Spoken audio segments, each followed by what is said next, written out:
My mindset is to come into the league and take it over. I'm not trying to ease my way in. I'm not trying to, I'm going to take some time to learn from the vets. Nah, I'm trying to come in, learn from the vets as well. Right. But I'm trying to take it over. The NFL draft is just weeks away. Indiana quarterback Fernando Mendoza is pretty much a lock to go number one to the Raiders at this point. But everybody has had their take on where Notre Dame running back Jeremiyah Love gets drafted. Who do you think is the best player in the draft? Jeremiyah Love, the running back from Notre Dame. I believe he solidified himself as a top 10 pick. The NFL better not let him land in Kansas City with Andy Reid and Patrick Mahomes. Jeremiyah Love, like the obvious plan is we're going to get him touches both as a receiver and as a runner. And so if you have a system and a coordinator who's in lockstep with the value that you see in this individual, now you've got something. Should Jeremiyah Love just go top 5 because of the impact he makes on an entire offense single-handedly? That's my argument. That's the argument I've been trying to make. You heard these people. Hands down, he's one of the best players in this draft. He's NFL ready. He's a home run hitter coming out of the backfield. This kid can do it all. Jeremiyah Love is the best player in this draft, and it really ain't close. He was the best player in college football, too. It was actually underutilization at Notre Dame that probably cost him the Heisman. John Harbaugh loves his running backs, but do the Giants really want to revisit the 2018 draft and take Love within the top 5?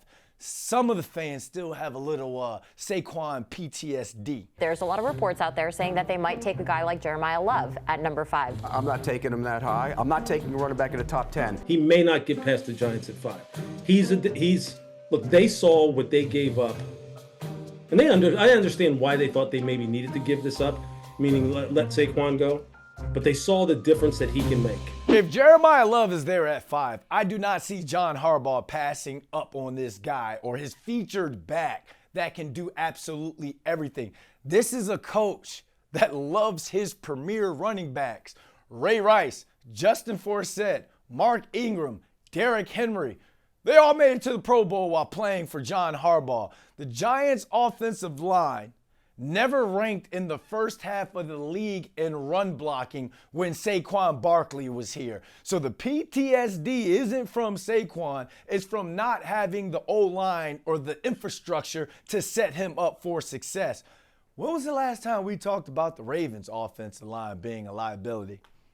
I'll wait, because we haven't. Draft Love to be your Bijan Robinson. My mindset is to come into the league and take it over. I'm not trying to ease my way in. I'm not trying to, I'm going to take some time to learn from the vets. Nah, I'm trying to come in, learn from the vets as well. Right. But I'm trying to take it over. Is there trouble in Hollywood? First former Lakers great Byron Scott said that he wanted it to be LeBron's last year in L.A. Are you ready to see him go from the Lakers? Yeah. I mean, like I said, I'm a fan, but I don't mince words either. I mean, I think this should be his last year here.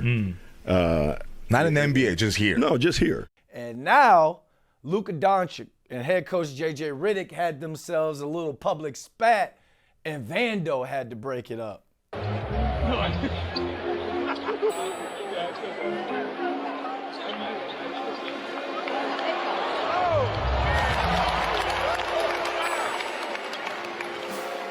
I think those things happen, not every game, but they happen very frequently. And I don't know why it went viral. It felt very normal to me. Forget the spat.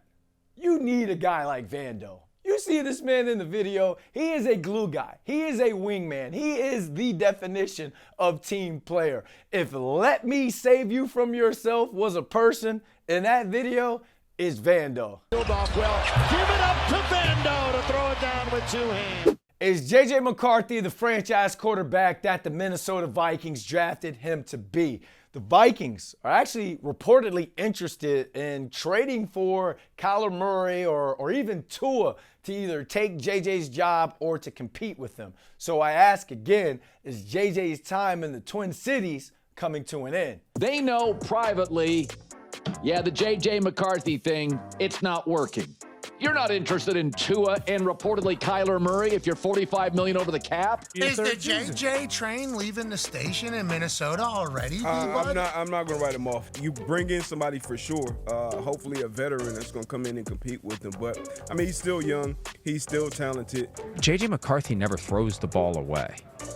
He threw the ball away 4 times last year. Interesting. And Caleb Williams threw it away 40 times. Yeah. And he's got to learn how to live to play another day. If I'm Minnesota, I still am of the thought process, I need a starting quarterback. Yeah. I don't want somebody to come in and maybe compete with JJ. You can't waste 2 years in a row of Hall of Fame wide receiver. I'm not going to sit here and wait for J.J. McCarthy to get better. With all due respect to 5, either you have it or you don't.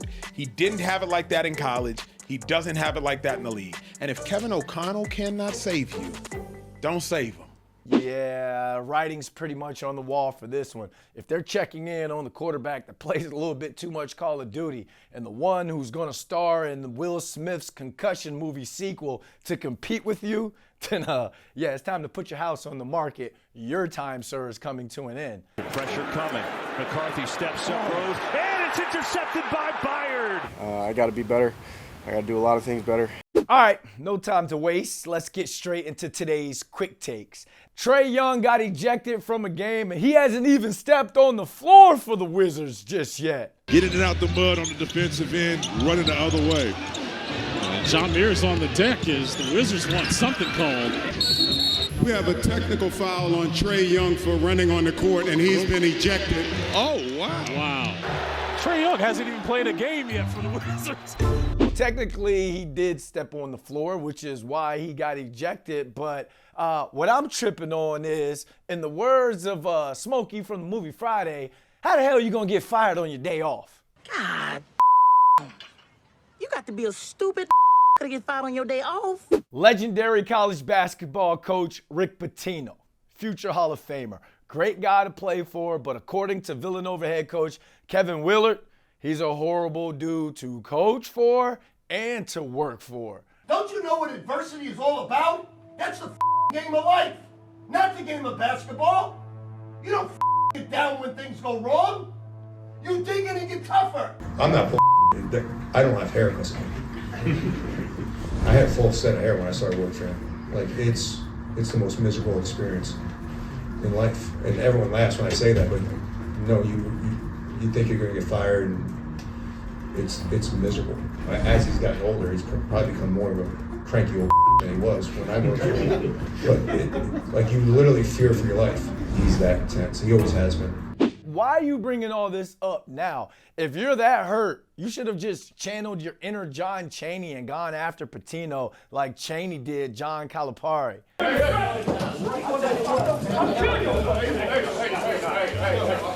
remember that. When I see you, I'll kick your ass. Kick your ass. LSU women's basketball head coach Kim Mulkey has been in Louisiana for too long, and you can tell by the way she daps and handshakes.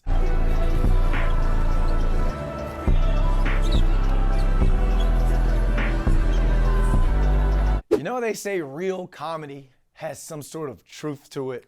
That was a real-life Key and Peele skit. Nice to meet you, John. Mr. Ian Roberts. Nice to meet you. Peter Tencio. All right. Nice to meet you. Jerome Smith. Come on, brother. What's up, fam? Kim Mulkey will always be invited to the barbecue, but just not if she's wearing whatever the hell she had on in that video. Takers, this new generation of pro athletes is just absolutely wild. They've just let it be known that they're going to do things how they want to do it. One of Detroit Tigers' top prospects, left fielder Max Clark, was absolutely iced out during a spring training game. Terry Skubal, who made $32 million, which for $32 million, you can get half of what Max Clark's currently wearing on his neck. My goodness. In the words of that Future and Drake song, them diamonds are dancing. And you know what? There's nothing wrong with a little ice or jewelry, right? Justin Jefferson rocks an iced out grill. Rafael Nadal, well, he rocks Specialized in some extremely expensive Richard Mille watches during his matches. And Simone Biles, she's competed while wearing diamond stud earrings. But the difference between them, the old school, and the new school of Max Clark, they don't suck while they're rocking the bling.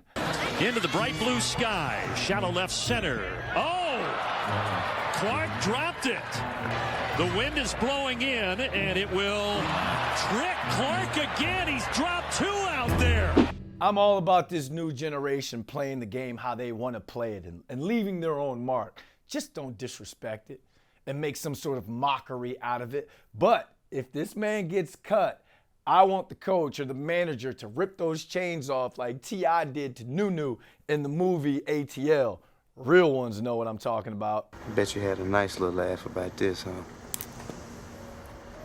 Give me back my necklace. All right, that's it for What the Take. Check us out again next week. Same time, different takes.